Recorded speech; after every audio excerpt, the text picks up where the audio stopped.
everyone, and welcome to tonight's episode of Identico After Dark, our nerdy little podcast where we talk about gaming, TV, music, movies, and more. My name is Mallo, and I just flew in, and boy, are my arms tired. Really? Yep. That's the Joker going, Good night, everybody. I think it's time to leave now. Good show. All right. Really? That was Great the joke talk. you went with. Great talk. We have a Shit. 3-man panel tonight, and one of us doesn't have a camera working, and I'm gonna throw in the weirdest dad jokes. There you go. That's the kind of show you're getting tonight. Apparently. Joining me and critiquing my dad jokes is my co-conspirator Alex. Say hello to the people. What's going on, everybody? I didn't know he was going to make that joke. He never runs these by me. We need to get back in the writer's room. You act like I think of these things ahead of time. I don't. It's valid. It's valid. Also joining us tonight on assignment, quote unquote, it's Joe. I did glare at my camera, but you can't see it because it's broken. So I hope you felt it. We decided to bring Joe in for a non-Star Wars stream. Yeah, we have to, like, his PR team reached out to us and said that we need to work on his image a little bit like that, and I guess the way to work on his image was not having his image up there, but to have a facsimile and to not talk about Star Wars. And to not talk about Star Wars. Well, I am a broad spectrum nerd. We just don't talk about it very often. Yeah. I would like to point out that someone brought, very recently, a full-size Ahsoka stand-up for Joe's birthday. Yep. To the store where Joe's birthday was held, right? And now said full-size Ahsoka stand-up still remains in the vestibule at Gamers Heaven Seattle so that you can all enjoy. And Joe can see the beautiful vision of Ahsoka every time he comes in for his milk tea. Yep. I still haven't found out who's responsible for that. No one's fully caught to it yet. Yeah. Just wait till there was discussion that full-size Ahsoka was going to come home with me. And was going to be in the background of every stream from now on, especially when Joe's on stream with us. So that might still happen. I know where it came from. I won't snitch on who did it, but I know where it came from, so I know how to get one. It's a true story. Yep. Welcome in everybody that is chatting along with us live on twitch.tv/Identico. We appreciate you so much. I want to thank all the followers from earlier this week, especially those that tuned in to Chaos Incorporated on Monday. That was a spicy episode. Beautiful, spicy episode. Also want to throw a shout out to Senshi Corp. The Corps are following us now? We're doing something wrong. Yeah. Joker Toon Blast and Achievement Goblin for the follows here on Twitch. If you're not aware too, you can also go to youtube.com/Identico, catch up on any of the episodes, catch up on anything that you've missed. Go check us out there. You can catch up on Chaos Incorporated. You can see any of the past streams from here. You can also check out Angel City Stories, and there's so much more content coming. So go check that out there. Give us a follow, hit the subscribe, ring the little notification bell, etc. over there. We're also available wherever you get podcasts, like literally all over the planet. And we're seeing the podcast numbers and stuff. So those of you who just like our dulcet tones in your ear holes, appreciate that. Drop us a review, especially on Apple Podcast or Spotify. Those are the two biggest platforms out there right now. So give us a little thumbs up, give us a little review out there. That'll help us beat the evil corporate algorithms that keep us away from all you beautiful people out there. A couple of links down below for Strategy Coffee. Use Identico at checkout. We work with them pretty good, and they're actually being sold at Gamers Heaven in Seattle.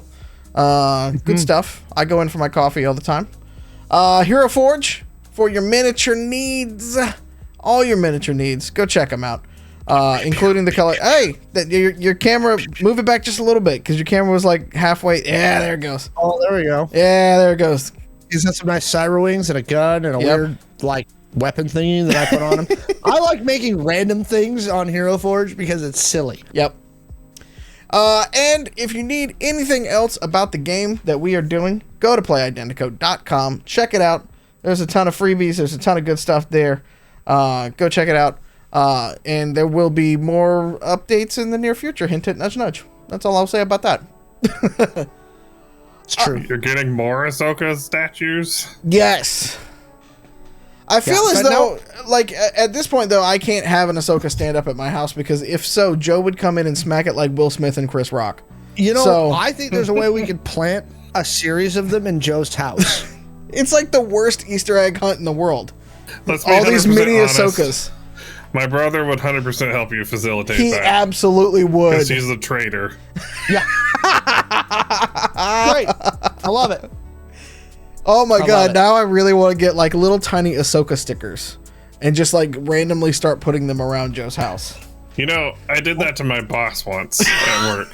He was on vacation. He's a huge Superman fan. So I went and found the Nick Cage Superman screen test. Oh my god. And I printed out probably 20 of them of various sizes and deposited them around his desk whenever he was Oh out on my vacation. god, that is fantastic.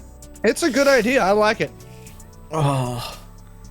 All right, we might have to make this happen. Well, just know, retaliation will happen. Trust me, I expect it. And both of your wives would help me. Probably. Yeah, probably. Probably. Yeah. My wife actually likes you for reasons that beg her understanding. I mean, I'm nice to her. She's nice. Again, look, she's like, let's help Joe. Joe's great. Let's do things for Joe. She loves you. I love it. All right. All right, let's get into the biggest news of the week. And it doesn't have to do with the Oscars. It's Moon Knight time. Episode 1 dropped today on Disney Plus. The three of us got to check it out ahead of the show. And so we would love to have a discussion about it. Who from our esteemed panel would like to go first? Because I don't mind going first. I'll jump in there. I don't care. Go for it. All right. This is going to be even more bonkers than Loki. Like, Loki with the timeline and everything like that was crazy. This is going to be nuts on a level that I don't think we've seen in the MCU yet, and I am here for it. I will speak for Caleb G., friend of the show and cast member on Chaos Incorporated, because he is super excited for this one. Man, that first episode, the way that they handled everything top to bottom is just fantastic.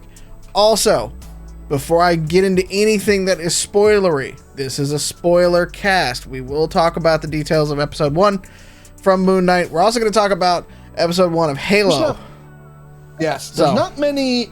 Here's what I'll say before you leave the stream. And don't. But if you're like, no spoilers,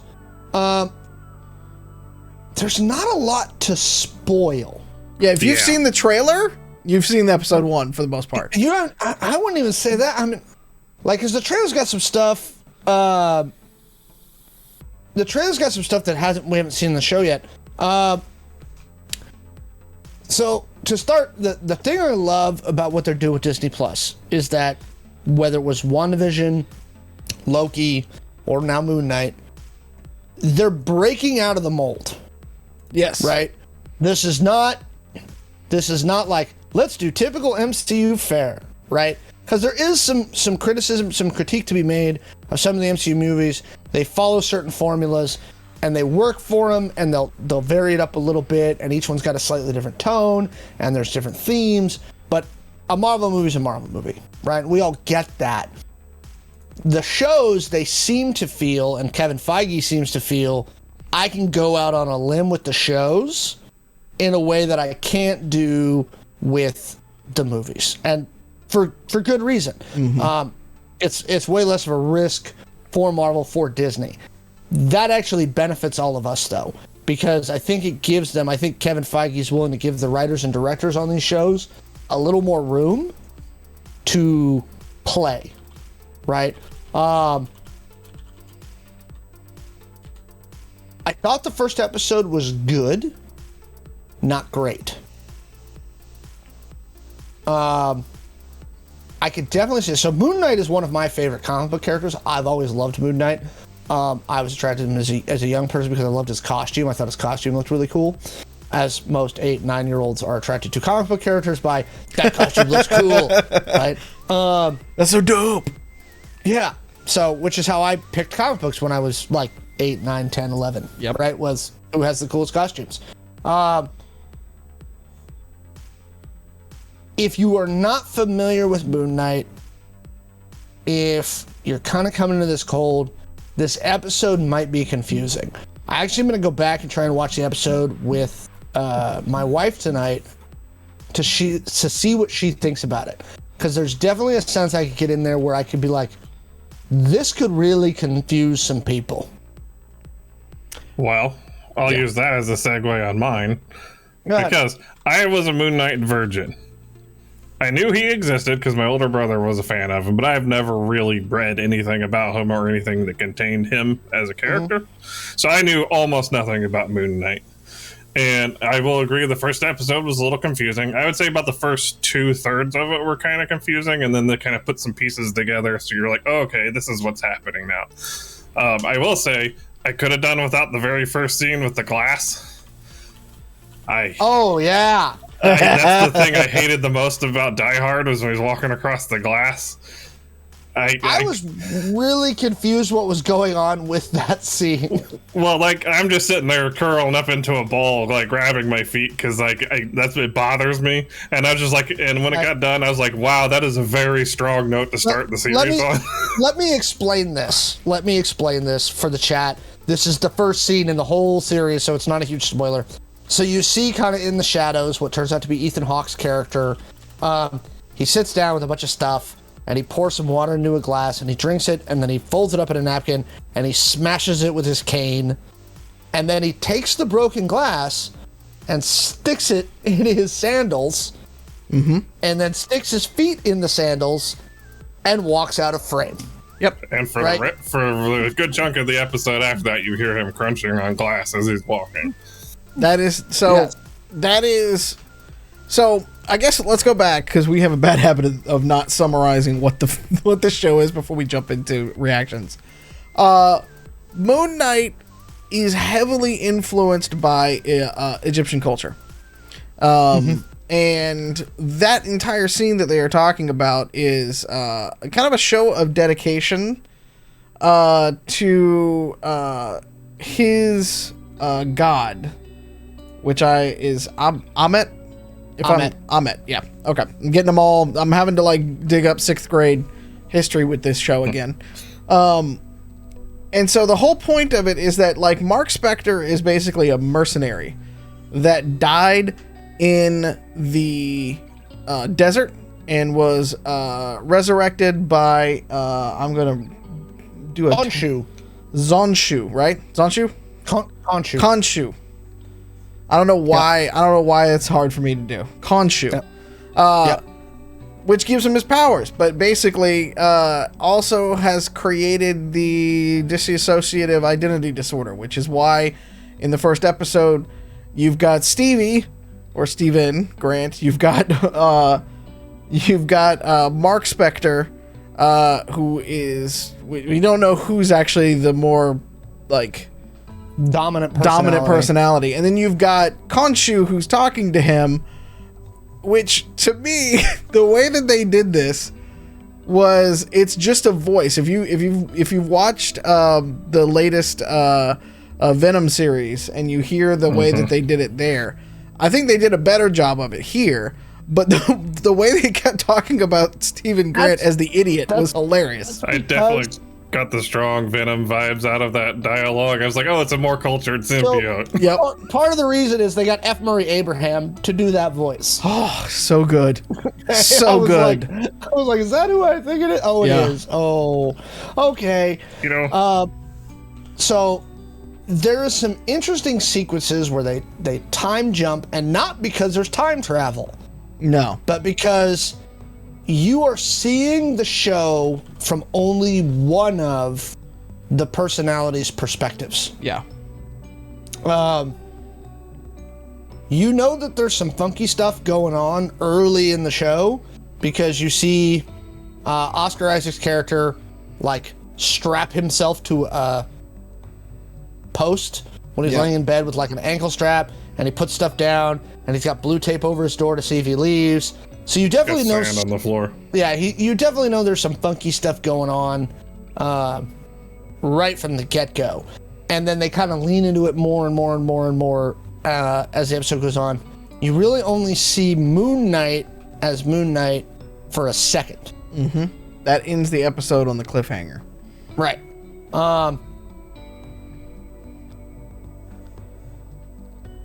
I almost feel like, which was the show that they did this for? One of the shows. And I know why they didn't do it, because this is a 6-episode run. Mm-hmm. I almost think this would have benefited, and I know they've done this with a couple of the shows on the MCU, with releasing the first 2 at once. Yeah. I was actually surprised. So I have been traveling a lot lately.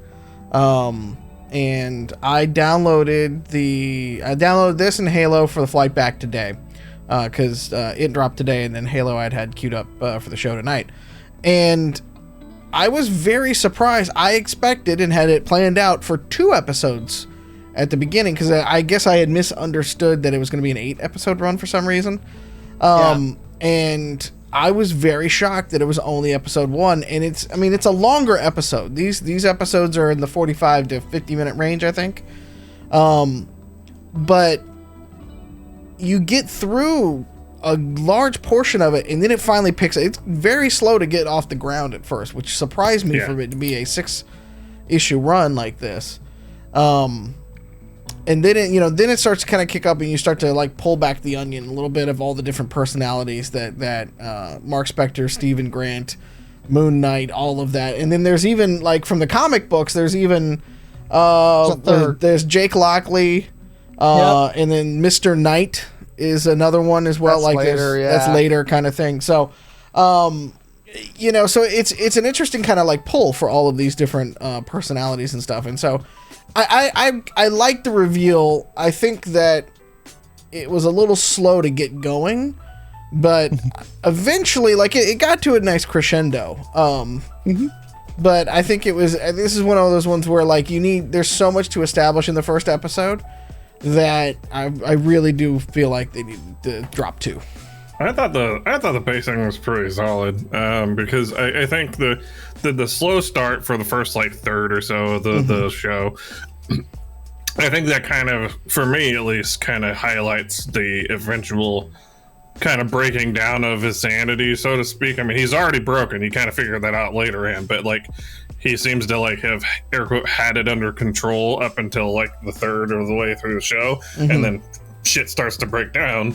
And I thought the pacing ended up pretty good. I definitely was kind of on the fence about the whole thing up until about the last third.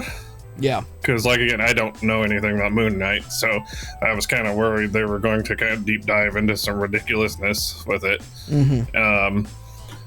I do say it was 6. I kind of wonder if they're going to be able to do it properly in 6 episodes, unless they're just going to maintain the manic era of it through the entire series, which they may or may not do. Do we know yet? Have they mentioned whether or not they're going to do a season 2 or incorporate him in a collaboration type situation later? I have not seen any specifics. So, for those in the chat, because I know Mallo and I have talked about this a bunch off show. Most of the time, when an actor signs a contract with Marvel Studios, they are signing an umbrella contract that says you will do this many movies, right? This many TV shows, this many blank, blank, blank, blank, blank, blank, blank. Now, larger actors that they've gotten in the past, like Robert Redford, their contract was for 1 movie. Now, they did get Robert to come back again for Endgame, for that brief cameo, just to kind of connect the dots. Yeah. But most of their title characters, be that Cap, Iron Man, Black Widow, whoever, Spider-Man, you're going to do this many, and they specify, because they've talked about this before, they specify you're going to do this many primary films, right? So when Tom Holland, for example, signed his contract, he talked about the fact that he was signed for 4 films, only one of which was he the title character of. But he signed a 4-movie deal saying you're going to appear in 4 films. Yep. TBD, right? I haven't seen any information about what the contract that Oscar Isaac has signed is. Yeah. So I know they haven't announced a Moon Knight season 2. I got to imagine they're going to want to bring him further into the MCU. What that looks like, I don't know. Again. He is Oscar Isaac, so he's also pretty busy because he's got other crap to do. Because he's an awesome actor. Yeah. He is a very good actor. And again, this is 100% ignorance on my part because Moon Knight is not one of my jams. Honestly, from my perspective, this kind of feels like, especially with the spoilers they dropped with Blade and was it Black Knight or whatever his name is? At the end of Eternals.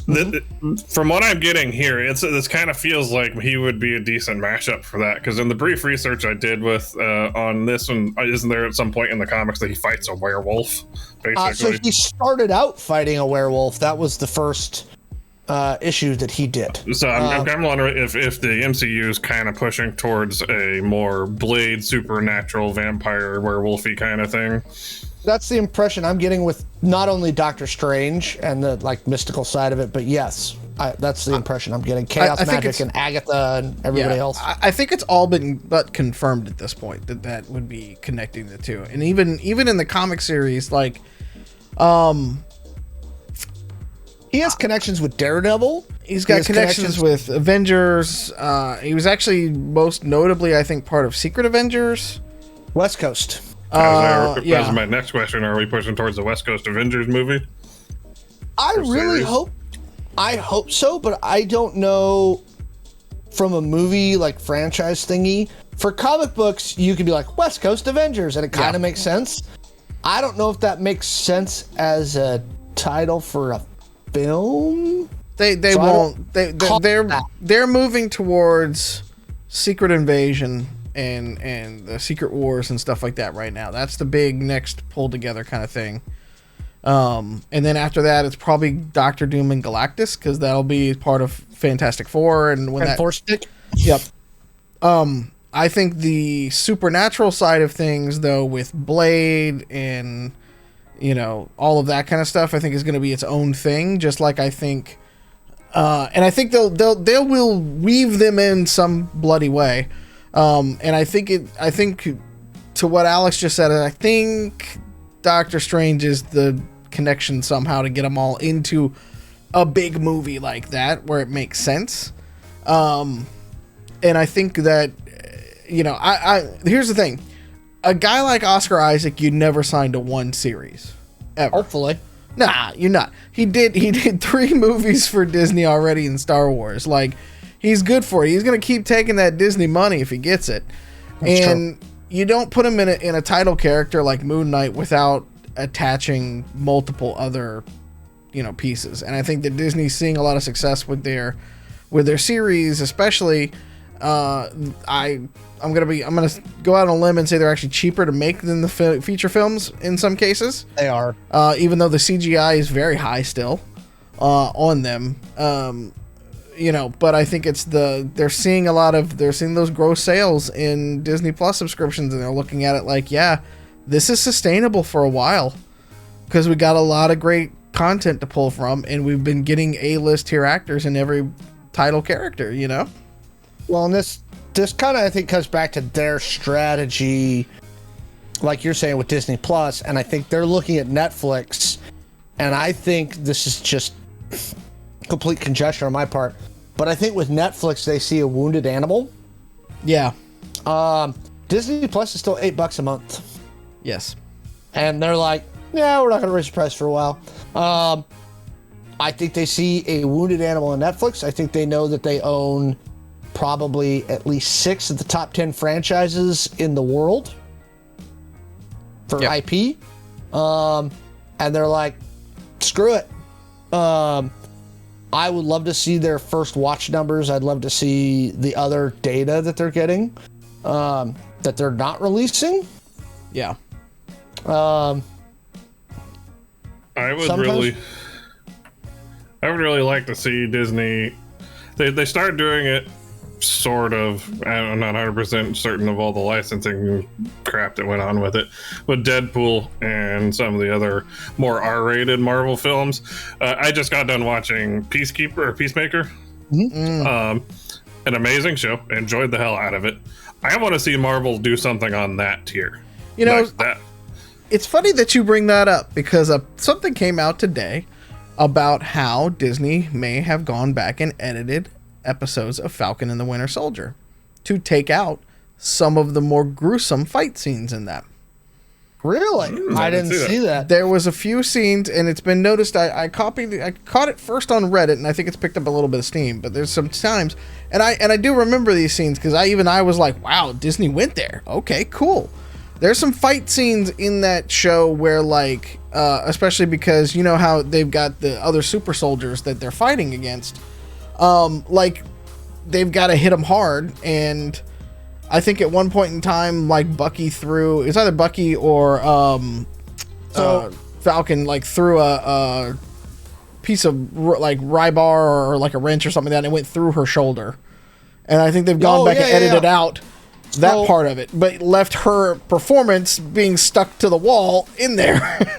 For what it's worth, yeah, IGN is reporting that their source says it's a version control issue within Disney. This happened literally just before we went on the air. Okay, so breaking news. Got it. Breaking news. A source within Disney tells IGN the wrong file was published by accident. This was originally created as a backup to meet foreign rating board requirements for those episodes. The censored episode is said to have been accidentally uploaded when Marvel went back to correct credit for accuracy. They're working to correct the issue as soon as possible. So, because the thing that I noticed today, because I'm going to bring this up too, when I went to go log into my Disney Plus to go watch Moon Knight, there was a new alert in my Disney Plus account. Yeah? About TVMA stuff and profiles. Interesting.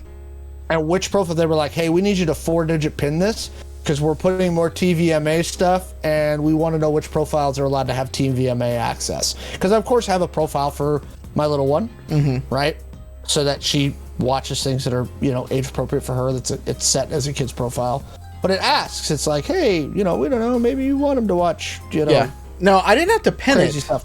I didn't have to do the pin, but I did go in and reset recently because there was like the way that some it was of today that I had to do it.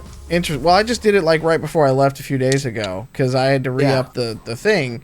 And I upped mine over to like the PG-13 because like some stuff that you wouldn't think were PG-13 like gets caught by their censor. And I'm like, there's no way in hell I'm not going to let my like it's like Kiki Waka and stuff like that. Like the silly bunked shows and stuff like that she wants to watch. So yeah, but I don't think I've had to pin it yet. But no, so yeah, it was That's a pop-up annoying. that happened to me today. Chat says some of my favorite shows Netflix had were their Marvel ones, and Disney snagged the deal and really weakened Netflix show list. They did, and now those are available on Disney Plus. Yeah. Well, it also doesn't help that Netflix is pulling bonehead maneuvers like, you know, this new password sharing crackdown and constantly raising their rates. And we talked about the password share last week, and like I said, I think that Disney sees a wounded animal. I think Disney's trying to go in for a kill shot on Netflix. Now, this is not to say, again, let us critique Bob Chapek and Disney again. They have really pulled some boneheaded moves lately. And they are getting... Bob Chapek is... I don't want to use that word. you have a hate boner for him. Dude, he is being just... Bob Chapek... Ron DeSantis has Bob Chapek's, like, unmentionables in his handbag. Okay? Yeah. He's putting it in his Florida fanny pack because they're literally just, like, ripping Chapek to pieces right now down there in Florida. And Chapek's just taking it. And Disney looks like a bunch of clowns because not only are they not standing up for their employees, but they're also now just letting Florida like run roughshod over them, and basically just let DeSantis make Chapek look like an idiot. Yeah. So good for you. So I don't want everybody to think that we're, you know, I'm all like Disney's the greatest. No. So they do have the most consistent content. They have the most consistent good content to talk about. There's a lot of bad content out there that we could rail on, but let's be honest, there's enough of that we don't need to do that. We don't need to do that. Yeah. I do. Go ahead. I do want to say, I agree with you. I just want everybody to think we're just shilling for Disney. But yes, I agree. As far as any of the streaming services or any of the studios are concerned, I don't see anybody doing the level of good that Disney's doing, whether it's Marvel, Star Wars. I mean, of all the Marvel shows, I think Falcon and the Winter Soldier was the weakest, and it's not bad. No, right? It was the most gruesome. It was most like real grounded to life too. Yeah. We know Deadpool's coming. That's been announced. Yep.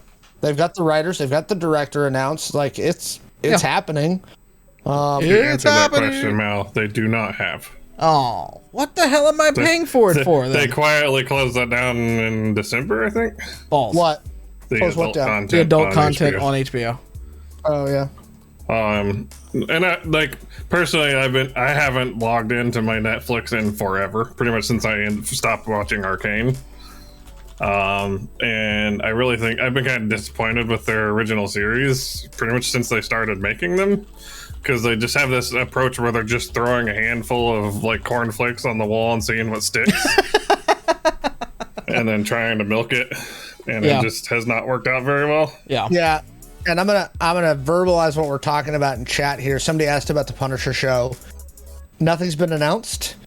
Yeah. But they're bringing Charlie Cox back as Daredevil. They brought back Vincent D'Onofrio, so I would argue that everything's on the table.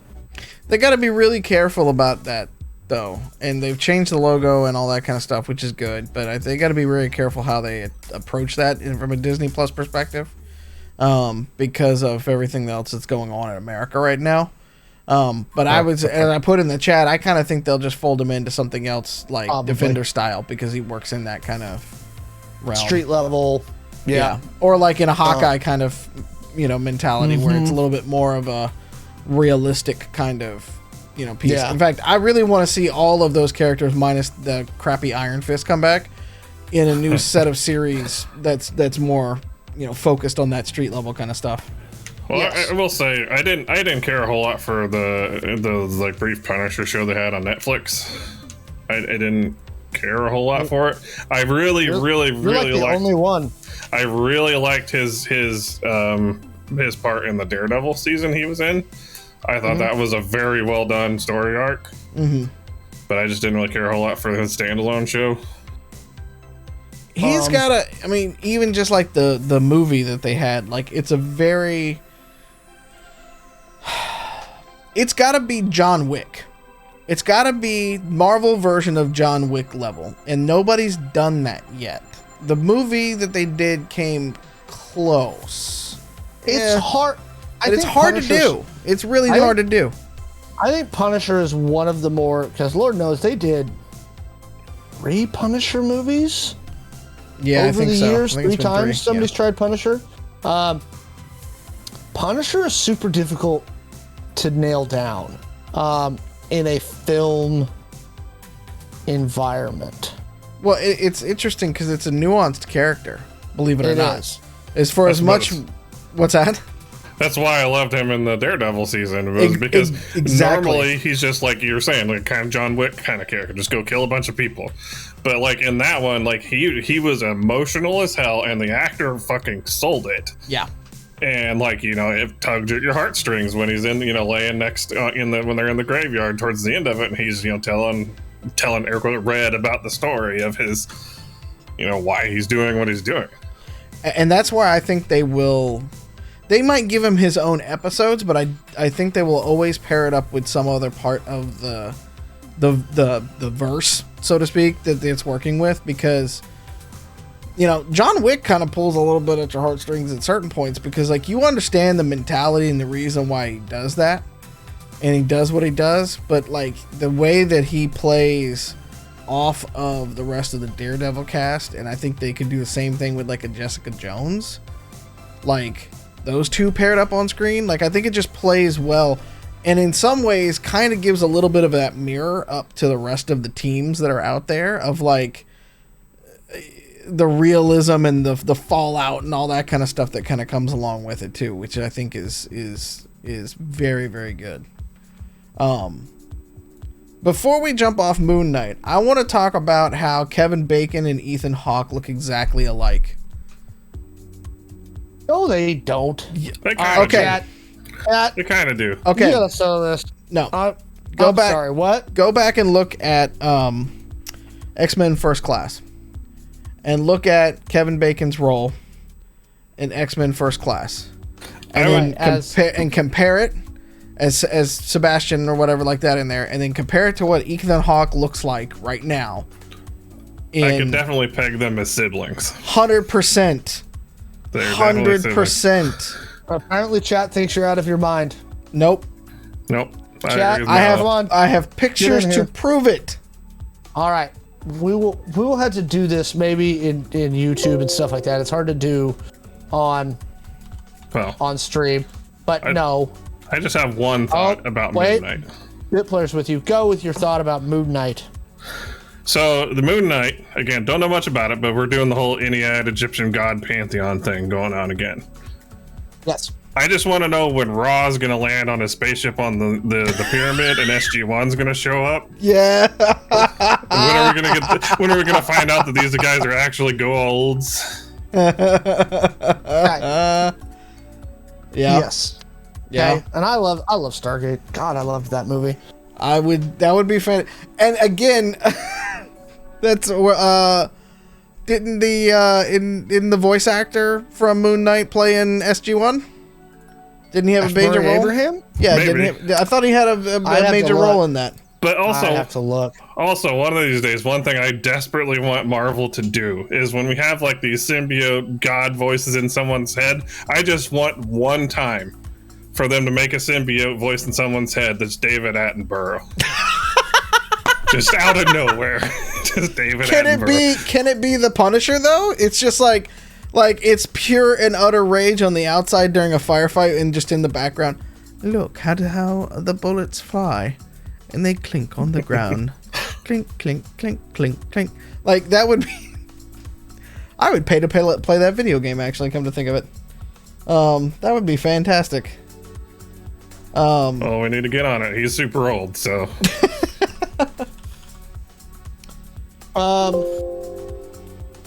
Okay. But yeah, I'm just gonna put that out there. They look exactly alike. The characters, the hair, everything. And I was like, I thought for a second Kevin Bacon was actually the villain here. And then I looked it back up and I was like, oh, it's Ethan Hawke. Okay. They just become siblings or whatever. You know what? By the way, actually, that's the last thing I'll leave on this Moon Knight thing. I thought he was great in this episode. Yeah. I think he's going to make a great, fantastic villain. Yeah. He was fantastic. I had a lot of fun watching him just like be weird and creepy. And for a long time, Ethan Hawke, a lot of people know this, Ethan Hawke refused to play villains for a long time. Like he was like, no, I don't play villains. I don't play villains. And it's only the last couple of years that he's been like, all right, sure. So good for Ethan Hawke. In contrast to this, I'd like to talk about Halo. And I want to talk about Halo because I think it's important. Because you know how, and Joe and I were talking about this in the pre-show, but if you know how, like, when you're programming stuff. Yes. And even its own cable and stuff, you're programming stuff, you're putting them in the head-to-heads, right? And right now, you've got a brand new series called Halo that they're pushing really strong. Going up against another Marvel film or series right now. And they couldn't be two more distinct things right now. And it is a very, very interesting dichotomy when you think about the way that this show is coming together. And it's got a cast. It's got a really good cast on it. But it does. We talked about Stargate SG-1. It kind of feels like that. Like it's like a throwback to like older kind of times. So we all know that video game adaptations are a pain in the ass. Yes. They are often, and I haven't gotten around to seeing it. I'm sure I'll stream it at some point, that new Uncharted movie. The World of Warcraft movie was just a masterpiece. Oh, yeah. Yes. It's thrilling on every level. So I went into this with very low expectations. I will say this: it is far more graphic than I thought it was going to be. Like just kind of walking in. CGI's fine. See, I would disagree. It's okay. CGI's, as I said, it's fine. It's fine. Okay. It's not great.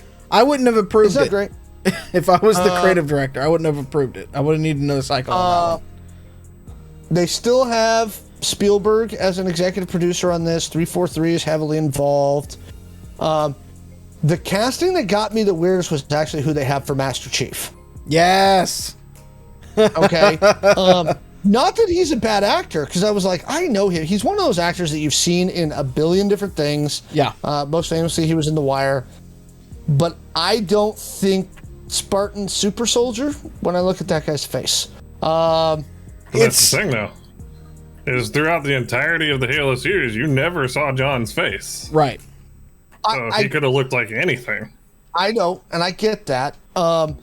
I did enjoy. So early in the episode, we get some nice first-person shooter like viewpoints, and I love the way that they did that. Yeah. Right.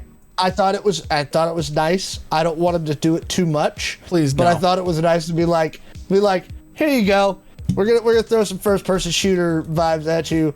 I thought that was fun. It was so janky. So janky.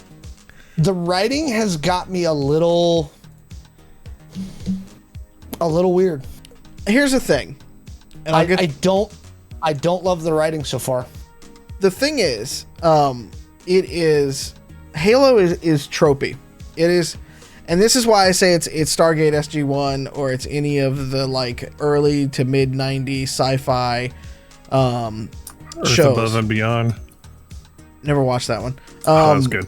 But like, and I say that with both, like, I say that as both a vote of confidence that they can turn this thing around and that they have put together a cohesive storyline, as well as, man, did it feel like a step back in time. Because other than the CGI getting updated, the tropes that they are putting out there, the way and the dialogue is being delivered, and what they're working with it just feels like it's been done before.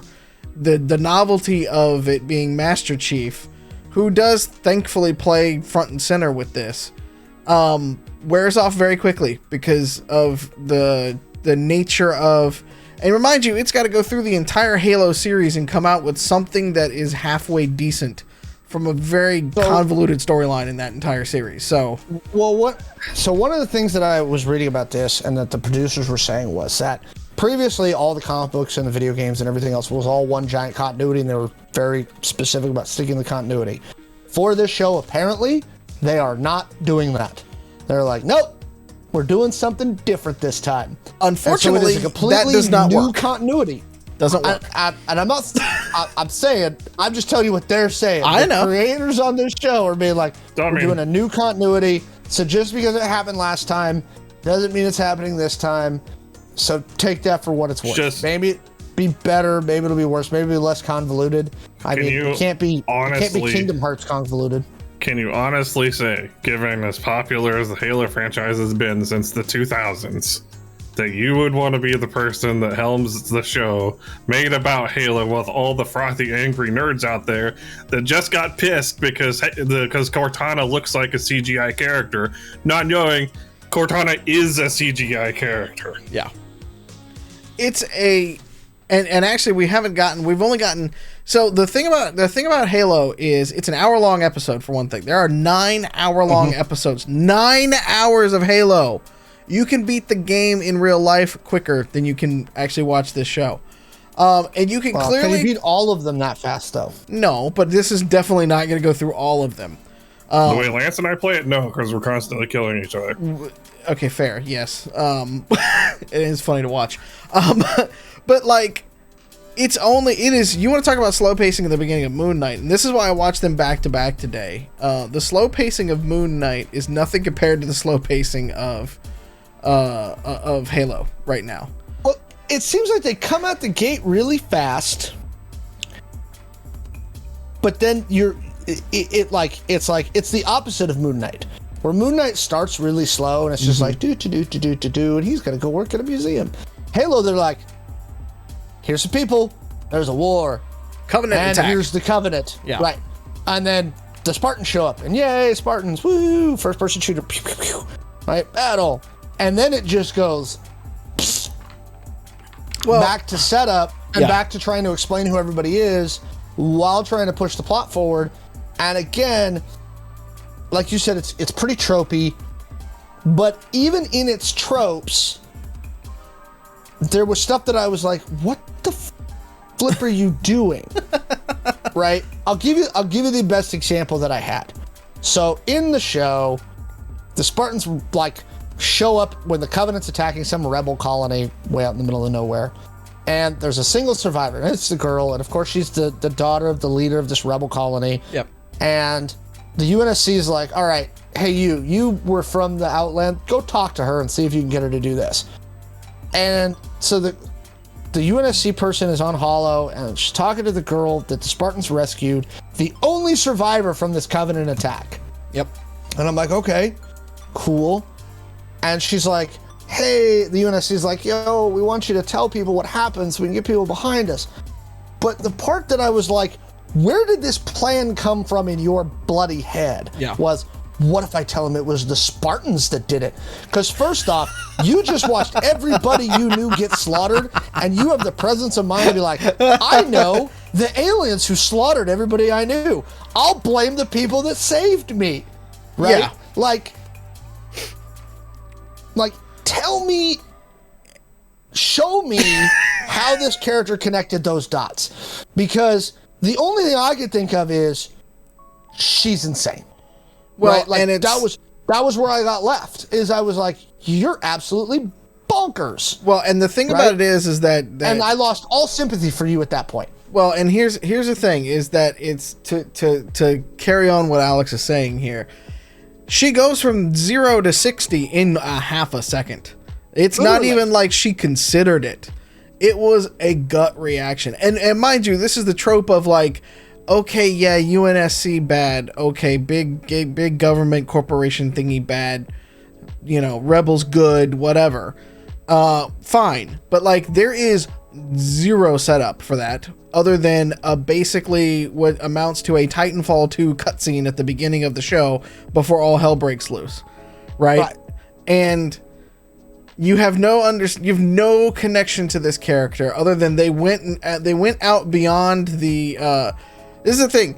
The main character at that point is the girl, and she and her friends went out beyond the protection of the city they were at to get drugs. They found a plant that does hallucinogenics. They were sneaking out in the woods to get high like teenagers do, and then the Covenant kills all her friends. Yeah. I mean, to be fair, in the video games, that transition wasn't really any different. I mean, you didn't have the single rebel like suddenly be like, well, what if I blame you? It's just, hey, there's an insurrection, but now aliens, and now everybody's united to kill them. Except like occasionally they will mention that there's like some human collaborators. Yeah, and I think what they are trying to do, and I'm just speculating here. What I think they are trying to do is actually set up a yarn wall in the first episode. And they are introducing a lot of people and a lot of setup and and setting the stakes and doing these things because, spoilers, Master Chief goes fucking nuts at the end of episode 1 and leaves. Yeah. He takes the girl, he touches a piece of Covenant technology, starts to remember that UNSC bad, grabs the girl, does all sorts of crazy shit, and then leaves. But also, apparently the Spartans will ignore the military authority. Yep. That's what I'm saying. Scientist lady. And that's what I'm saying. They're setting up this yarn wall because then the scientist lady is actually the mom to the one that you were just talking about. Yeah. That was doing the thing whose dad is now the general. Okay. And I was like, I couldn't write this bad. And I tried on Angel City Stories. Is it Dr. Halsey that they're talking? I haven't seen it. Yeah, it's Dr. Halsey, yes. I was like, to be fair, that's not all that inconsistent with the game either. No. I'm not saying it's inconsistent. I'm saying it's the way that they are positioning it and rolling it out. Because if you got 9 episodes that are all an hour long, you didn't have to put in the whole John leaves and just runs kind of thing in the first episode. And it's like, and to dive into the thing too, it's like, she goes from 0 to FU, and then 5 minutes later, Master Chief gets a signal that goes, ice this chick. And he goes, wait, what? Hold on. Time out. I'm not just going to kill her. And like everybody back at the base is like, oh yeah, you know, Article 72. By the way, 5 seconds before he gets the thing to ice the girl, she's talking to him about the fact that she's like, we've met before. You iced my mom. Yes! And he's like, I follow orders. The orders were changed. Right? When they tell me to ice people, I ice people. And then all of a sudden, this order to ice her comes in, and he's like, And I know that the MacGuffin, the Covenant technology he touches is the MacGuffin that changes everything, and yada, yada, yada, yada. They go into that, and they explain it and stuff like that. But you needed just a little more setup to get there, man. Like, there's no stakes in the game other than Master Chief is the guy that we tuned in to watch. So, I'm just, it's very inconsistent. I'm with you. I'll probably give it a couple more episodes to see if they bring it forward in a way that's satisfying. But I was like kind of nonplussed about the first episode. Again, I thought there were part of it that like looked neat. I was like, neat. I think that the combat suits, right, look cool. Yeah. Right? I think they did a good job on the Spartan armor. Yeah. I think that the guns, like, there's definitely some, you know, old gamer nostalgia, like, hey, he shot him with a needler. Yeah. Right? Or, you know, you see the standard assault rifle that you start every Halo game with. Well, the thing that kills me about that, though, is, the no-scope headshot from the one sniper Spartan. Well, yeah, she was pulling Overwatch the whole time, but, man, like, it was all elites. I was like, man, we went from 0 to elites with the fucking laser sword in 2 seconds. Like, y'all, where's the grunts? Where's the little squeaky boys that you use as target practice at the beginning of the game? Like, yeah. And so I also think that especially going back to the original games, I don't think the first Halo was super concerned about storyline. No, because I think at that time they were just like, we need a cool game. Halo Combat Evolved, right? And Microsoft was making their way onto the thing, and this was their big push was Halo, and it worked. It's what got the Xbox off the ground. Let's not beat around the bush, though. Yes. This will not be a Halo game until we see at least one person getting teabagged and another person talking about how they had sex with your mom. I'm waiting for it. I really am. I am waiting for it. At some point. Yeah. The next episode drops tomorrow, so I will check it out. It's on Paramount Plus. Which Picard, that's the whole reason I still have Paramount Plus is the Star Trek series, frankly, because Picard season 2 is bonkers good. My wife has a bunch of like guilty pleasure shows she watches on Paramount. We've had Paramount Plus for a while. Yep. It's got actually, now that the Paramount's pulling their streaming rights back from Netflix. Yep. Which again with killing Netflix. Abandoned ship. They've got some good movies on Paramount Plus. If you're looking for some good classic films, like there's some good shit on there. And speaking of Paramount, they dropped the final trailer for Top Gun 2. Yeah. I'm gonna break my no Tom Cruise rule. I have to go see this.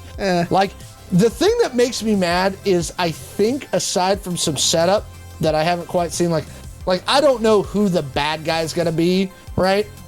It's gonna be the Russians. Is it gonna be the Russians? Or is it gonna be, a weird Soviet, like former Soviet warlord that they've got to go fly their jets to fight?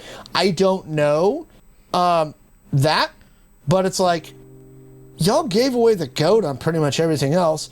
Okay, Goose's kid is here. Yay. Yeah. Oh, he hates Maverick and blames him for Goose's death. Yay. Yeah. Right? My only question at this point is, are we going to get a Meg Ryan cameo? Yeah, that's a good question. Now, I'm going to go see it because sometimes I'm just like, it's Top Gun. I likely will not see it. Yeah, but that's for personal reasons. I'm going to be in that. If somebody got me a ticket and we could go get a bunch of drinks beforehand so I could just laugh my way through it, cool, but nah. The next thing I'm going to see in theaters is Multiverse of Madness. That's my next one. I gotta find time. I gotta find 3 hours, and that's the problem. is I really want to see the Batman. I'll catch it when I can. I'll catch it when I can turn up the brightness and actually see what's going on in the film. I have been told by every member of my family who has seen it that I need to go see it, but I haven't yet. But I have heard nothing but good things about it. It did produce one of my favorite memes so far of this month, in that Robert Pattinson prepped for this role as the moody Batman by spending the last 14 years known as the guy from Twilight. Fair. A lot of people in chat say, yeah, there's got a few others in chat that say they haven't saw it yet as well. I don't know. I think it's a good one, but it's I think we're still in a time where like Moon Knight is the right kind of crazy, at least for me personally. Mm-hmm. Where the grittier kind of films, and we saw this in the 70s when like Star Wars first came out, right? Everything was gritty. Sadly, Star Wars, the sequel trilogy, did not do the same thing for us during that time. So maybe they can bring back, Kenobi will save us. He's our only hope. I did read an article saying that they had to actually reshoot some of Kenobi because Disney said it was too dark. Oh, okay. Like the mood was way too heavy. Fair. I would like to see that though, because that is a part of Kenobi that is very greatly that greatly influences why he's such a teacher at the end. And I think it's 100% appropriate. He literally just saw all of his friends and everything he knew as a livelihood die. Yes. Well, and let's be real about it. Like, Obi-Wan Kenobi, because of Alec Guinness's ability to act, but, like, he basically takes a teenage kid. I mean, he knows who it is, obviously. But he basically takes a teenager, gives him a laser sword, and says, let's go fuck up the Empire. Like, that's the extent of what we see from Obi-Wan Kenobi in the first film. And then chides him in Empire for leaving to go save his friends. Like, he's kind of he's still kind of a gruff dude. He's got a chip on his shoulder. He definitely does. And we get, and again, that's why I'm glad we get Ewan back for this, because especially the episodes 2 and 3 Obi-Wans are great. Yeah. I love Obi-Wan in episode 2 and 3. I would like to point something else out about Star Wars. Because we can't stay away from it, apparently. Got it. There is actually not a single confirmed Star Wars film release right now. Patty Jenkins' Rogue Squadron is currently on indefinite hiatus due to creative differences between Patty Jenkins and Lucasfilm. I say they're still having their internal civil war in the boardroom about it. I think so, yeah. Apparently. I think she stepped away from the project. I think they're just fine. They're waiting long enough to cancel it. We know Taika's supposed to do one, but we don't know when. They have said that Rian Johnson's going to get a trilogy, but again, no word on where that's at. Kevin Feige's supposed to get a Star Wars movie. No one knows where that's at. I mean, but look at the slate of seasons coming out, though. Of shows. But this is what I'm saying. Again, Star Wars. Do you think that they just moved completely to TV? That they're just like, fuck it, we're not doing movies anymore. If you could if you could give me a live action Clone Wars with more depth and nuance than what the TV show gave us. Fair. But and it doesn't have to. I don't want to necessarily give us a rehash of the Clone Wars, okay? But think of a remake of what's there. No, I don't want a remake. I'm saying, I mean, you could do it if you want to, because it'd probably be badass. But give me a multi-season canonical episode, Thrawn, expanded universe, any of that shit. Go get Sebastian Stan as Luke Skywalker and give me all the stuff from Shadows of the Empire, for crying out loud. Like, give me those stories and let's really dive into them. The problem that I have with Star Wars, even though I love the slate, you get Bad Batch Season 2 coming up. You got Andor, Ahsoka, The Acolyte, Lando, Rangers of the Republic. All of these are series that are confirmed to be coming out in the next couple of years. I think Rangers has been shelved, I think they said. After the whole Cara Dune thing. I think they can fix that, though.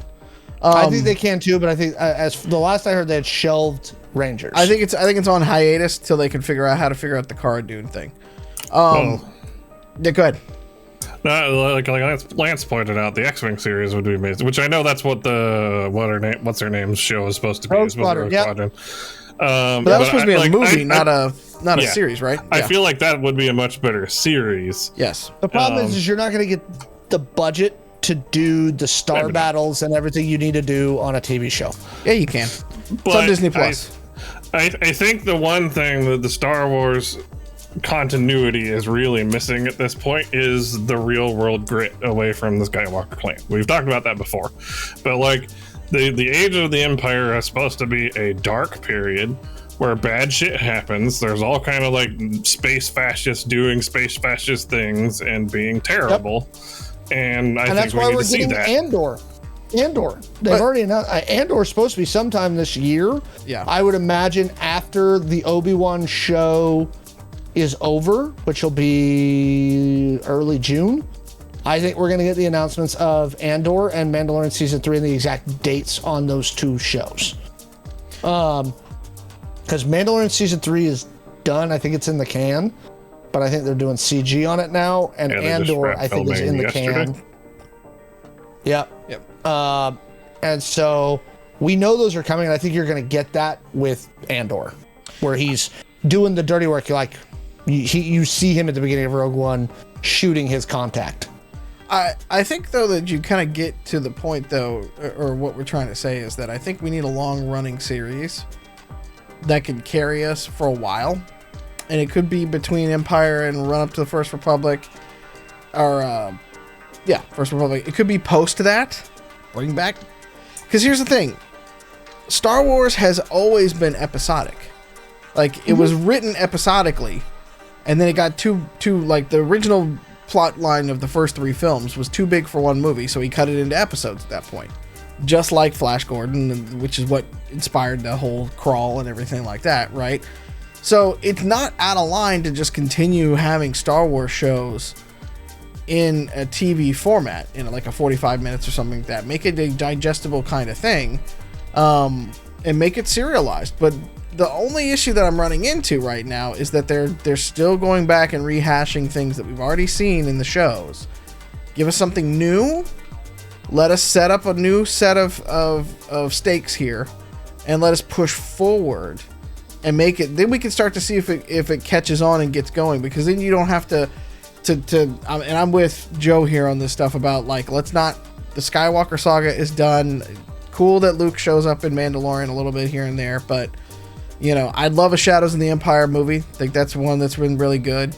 It's a great book, could be easily done to TV.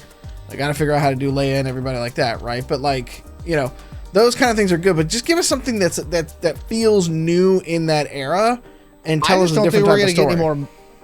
I'm wondering if Disney is saying we're doing so good with TV shows and that style of storytelling and filmmaking with Star Wars that we're just done with movies for a while. I guess that was kind of my point. Just give me a long running series though. Don't give me 6 episodes of don't give me foreplay. I want to go all the way with Star Wars. I really hate this new trend of only doing 6 to 8 episodes and then calling it quits. I want to see something that lasts through 3 or 4 seasons. I'm really in the other trope I want Star Wars to get away from is we don't have to focus on the rebels all the time. Give me a series about an Imperial who's actually a nice guy and is having to struggle with all the shitty things the Imperials are doing. So you want to see them announce finally what they're doing, because one of the ones they're doing is Acolyte, which is supposed to take place 350 years before Phantom Menace. And they have not talked about what it is yet.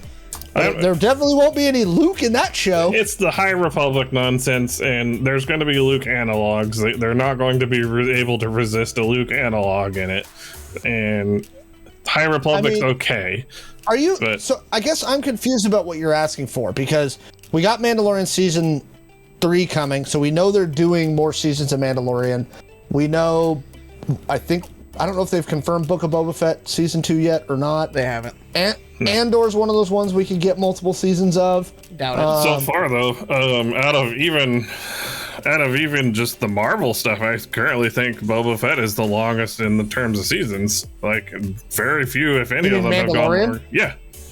Even in the Marvel series, like they're not doing multiple seasons anymore. WandaVision was supposed to only be one season. That was designed that way. Now we are getting Agatha. Loki's the only other one. Loki's at the beginning of season 2. They've already said that. Yes. Which is great. I'm so happy they're doing that. Yeah, I think it'll be interesting. I just want to see us. I want to see us pick up as bad as the sequel trilogy was. I want to see them pick up from the sequel trilogy on from there, though, because all of the things, there is a lot they left on the floor of what in the hell was going on at that time that we can push forward with. I'm curious how they're going to treat the sequel series going forward. I also am curious how they're going to integrate the other stuff that they're writing into the new canon. That's confusing me right now, and I think Star Wars is actually sadly getting back to some of the problems they had before the Disney reset. And some of the stuff, in spite of the fact that they have slowed down the release schedule on Star Wars books and comic books to keep it from getting out of control, I think it's starting to get to a point where they're not happy. I mean, it's a corporation. More. Get that bottom line. Get them quarters up. Let's go. And so the problem is that the Star Wars books sell really well. Yeah. Right? They're not terrible. And they sell well. I mean, High Republic sold well. Not as well as I think as they were hoping, but it sold well. It fits that YA thing they wanted, and it's canon. They gave Timothy Zahn 6 books to do Thrawn, right? I'm reading actually the 6th one right now. And I'm curious how that's going to tie into everything with the Ahsoka series. Like I said, I'm super curious how they're going to handle this going forward, because they seem to still be kind of in a mess right now. No, they're still not pulling any new ideas, and as much as folks want to see like the KOTOR stuff in live action, which I think actually would be really good too. Like, let's get back to where there's actual Sith temples and Jedi temples, and let's get the White Knights versus the Dark Knights and stuff like that. Let's get back to the past the rule of 2, all that kind of stuff. Before the rule of 2, yeah. Yeah, well, I mean, Palpatine is dead, hopefully, finally. Maybe. Who knows? Control Z, who knows? So, like, the rule of 2 is out the window as far as I know, and, like, now you can get back to where it is, like, actual, where the Jedi and the Sith tend to work in the shadows. Both of them do. And that's what makes it interesting and makes it stellar. And they can work on the fringes. They can work in the cities. There's a lot of different things that they can do. And I think they're getting to a little bit of that with the Kenobi series, but, just the fact that something of that in the Acolyte. Probably, but I think it's let's go, like, again, the Kenobi series we know is a limited run with a limited set of actors. And so let's go get new actors and tell some newer stories. And you could get a KOTOR feel just post the sequels, right? Like, and you don't need a Vader. You can find another villain. There are ways to make it work. And I think that's kind of where we would want to, that's where I would like to see it. Like, right now, Star Wars is predictable. You know how Andor dies. You know how Obi-Wan dies. This is fan service to fill in the blanks. Gonna watch it. Don't get it twisted. Gonna love it probably. But we all know how the story ends.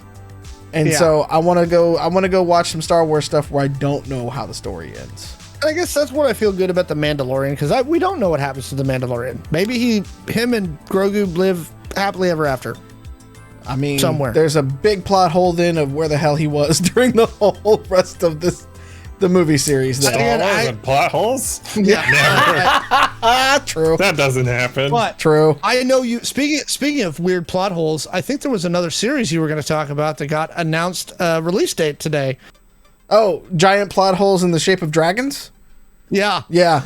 House of Dragons is getting released on August 21st. August 21st. So, we get to see Matt Smith go crazy with blonde hair. No. So yeah, he's Daemon Targaryen. So here's I will watch the first episode of this show, but I'll be honest with you. I don't care. I don't know. Same. I'll give it 3 episodes because that's my standard rule of any new show. Fair. 3 episodes. The problem is that this is all going back in time, and the historicity and the history of these characters for the Targaryens who took over Westeros and did all this shit is super well established. There's no like, we were just bitching about how we know how the story ends. Well, but that's exactly. Yeah, exactly. Like, we know what happens with the Targaryens. They rule for a few hundred years, and then they all die. And that's it. Yeah. No more Targaryens. Like, I guess I don't understand what story you're trying to sell. Now, is this only 1 season? Can you guys carry the show for a minute? Because I gotta go stab Lance. Oh, yeah, go ahead. I was wondering when he was going to see the comment. I just looked down. I got it on my other monitor and I looked down and saw it. But back to the dragon spooky lady show. I'm not super thrilled about it. Like, and let's be honest, like, I enjoyed Game of Thrones even before the last couple seasons, but I never really thought it was everything everyone was just making it out to be. It was okay, but I just didn't buy into the whole hype on it as much. Yeah. And I'm not as hyped about this one because we saw what happened with season 8, which I know this is an entirely different team, but it is. That reduces my faith in their ability to deliver a quality product in the IP. We'll see. But I'm kind of with Woody that I just don't care. Like again, we know how it ends. Like, I guess. Well, the Targaryens were not that interesting of an element to me in the original series. I mean, I guess I don't see. So unless they're doing something wrong. Now, again, I'm trying to figure out, it's a 10-episode HBO series. This feels like HBO's like, oh, we're going to do a season 1, and if it goes well, we'll keep going. I don't care. Well, and I'll add to some of that too, because we have Game of Thrones, we have The Witcher, we have Wheel of Time, we have Lord of the Rings now. I will repeat this till the day that I die. I am tired of fantasy TV shows. It's the D&D of TV, and I'm tired of it.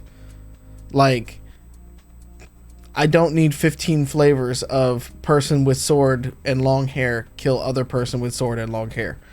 You know, and the monsters all. And the problem with Game of Thrones is that despite all of the magic with the biggest air quotes you could ever see, it is a very much grounded in reality type of fantasy that is gritty and lame. Like, so, the thing that, and this is where I think Dan and Dave screwed up. Largely, the reason, and everybody forget, like, the reason Game of Thrones was so different at the time is you had Sean Bean, and people who don't pay attention to the fact that Sean Bean always dies. Yep, but let's put that aside. Okay, you have Sean Bean, who looks like the hero. Mm-hmm. I'm the hero. Hero. I am the good guy, right? He's always telling Robert, like, what the right thing to do is and ethical. And then they fucking kill him. Yep. Right? Which is something that at that time wasn't being done. Right? Okay, yeah. Good. And for the first few seasons of Game of Thrones, first 3-4, then you had Robb Stark. He's the hero. Nope. We're going to chop off his head and his direwolf's head, and then we'll sew the direwolf's head to his head. Okay? Like, you didn't know for the first 5 seasons if your favorite character was going to die. Spoiler alert, they're all bad characters. Right? And so that was what made that's what gave it tension. Right? Then in season 6, certain characters developed plot armor. Yeah. Right? And you were like, you now have plot armor. Right? It almost would have been better if Jon Snow, when he got stabbed before he came back to life, just died. I have, on this topic, I have the perfect image for this. I'm going to put it in chat, and I'll put it in Discord so you guys can see it. But this is how I felt about the entirety of the Game of Thrones. There's for chat.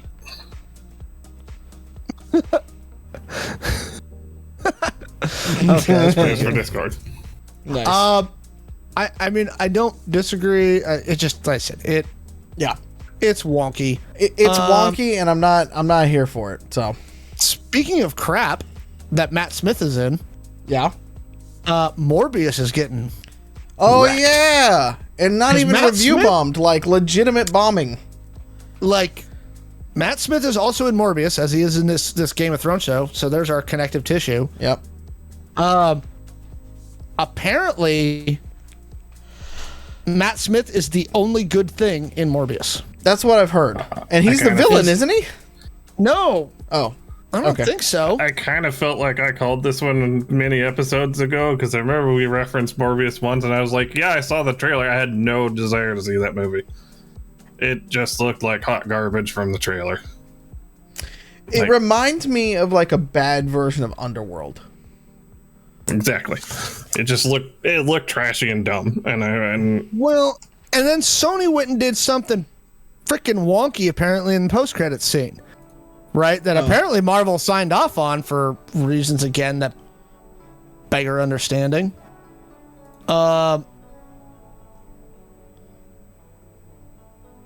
Yeah. I don't know. and Matt Smith does not have a great record in cinematic releases because he was also in Terminator Genesis, which also flopped. I did, Yeah. however, see today he did an interview and said he would love to go back to Doctor Who because that was one of his favorite roles. I would love to see him back in Doctor Who. Yeah, I would like to see a Doctor Who. Well, I would no, I wouldn't watch Doctor Who again, even with Matt. Maybe with Matt Smith might make me go back to watch Doctor Who. Maybe. I personally, I still think the best episode they did, and was incidentally the latest one I really liked, was the Day of the Doctor when they got everybody back in. That should have been the end of the Yeah. series period, in my opinion. Well, they're never gonna stop. I know they're never going to stop it, and that's why I can't stand it. So Capaldi did fine the last two. They ran the Clara thing into the ground. Yeah. So apparently Morbius is garbage. yeah, we'll talk about the post-credit scene as soon as I can look it up later. Now I want to go see it. Maybe I'll go catch a YouTube video or something. I want to see what they talk about it. I've read what the post-credit scene is, and like I said, apparently they did something really wonky here, and I'm again kind of surprised that Marvel signed off on it. It's on the list. Blade Runner, Black Lotus, actually one of the reasons why I got HBO Max for some of this stuff. Because there is some interesting cyberpunk stuff that's coming out of that. Even Arcane has a little bit of that in there. So I had heard it kind of sucked, but I haven't looked at it myself. I am giving it the 3-episode look. You know what I mean? Okay. Like I'm gonna give it the 3. It's Blade Runner. Sure. I love Blade Runner. It can't be that terrible as compared to some of the other things that are out there. Is the Black Lotus one the one that's supposed to be set in 2099, or is that an upcoming one? That Because they're is- supposed to be doing. Black Lotus, I think, is set in 2099. Yeah, I'm not sure. So I read something the other day. I thought they were going to be doing a future animated in 2099.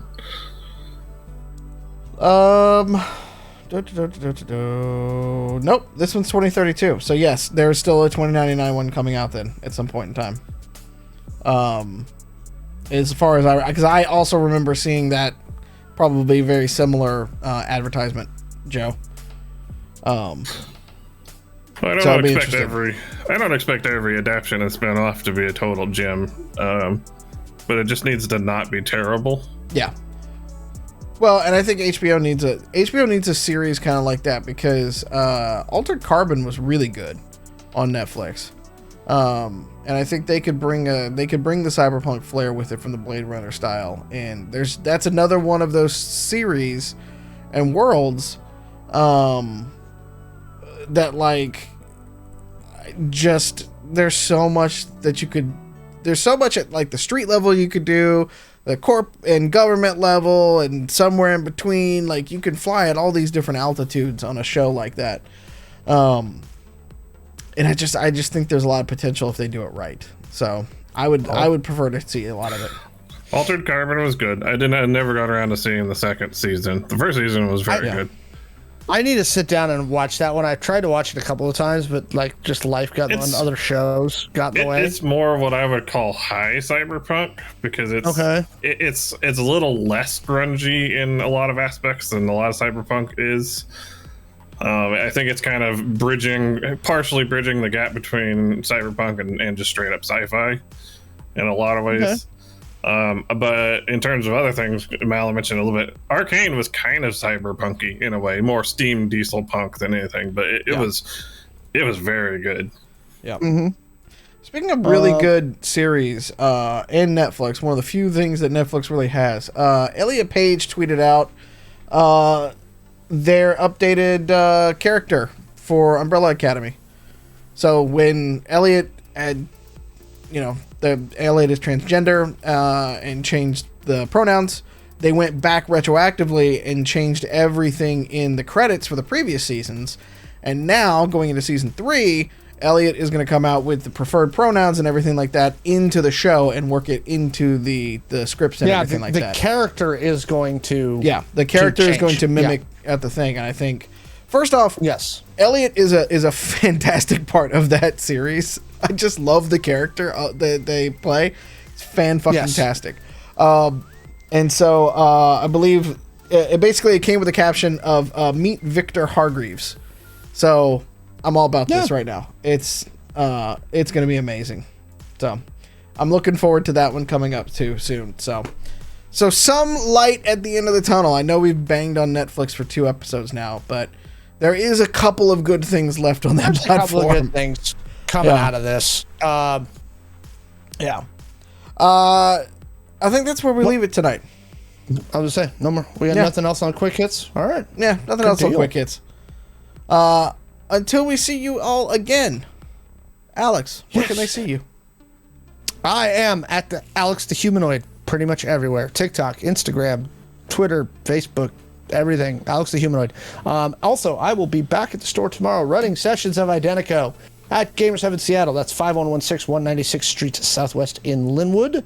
So, if you are interested in playing Identico or want to try it again, or want to meet me and Mallo and yell at us about your favorite cyberpunk tropes, we'll both be there tomorrow. Yeah. It'll be fun. I won't listen to you yelling, though. I ain't got time for that this week. We'll yell later down the line. I gotta spread my yelling out, is what I'm saying, I've met my quota already for this month. I gotta catch it back on May. Yeah. Joe, can people find you online? Do you want people to find you online? I'm on Steam in the Discord. You are. You can message me there. Yep. Yeah, come to the Identico Discord. Yell at Grandpa Joe. Tell him how great Ahsoka is. No, don't do that. You can find me everywhere at the Mallo Man, and I will be up there to deal out some consequences. The hammer gets to come down tomorrow night with my group. It's gonna be fun. So come check us out at Gamers Heaven. And check me out everywhere else at the Mallo Man. I'm doing some fun space stuff that I talk about every once in a while on all my social channels. So, if you want to go come along for the ride for that, it's Space and AI. Can't get any more cyberpunk than that. So, until then, we will see you later. We'll see you next week. Drink your water, take your vitamins, be good to yourselves, and be good to each other. And we love you so much. We'll talk to you soon, okay? All right. Good night, everybody.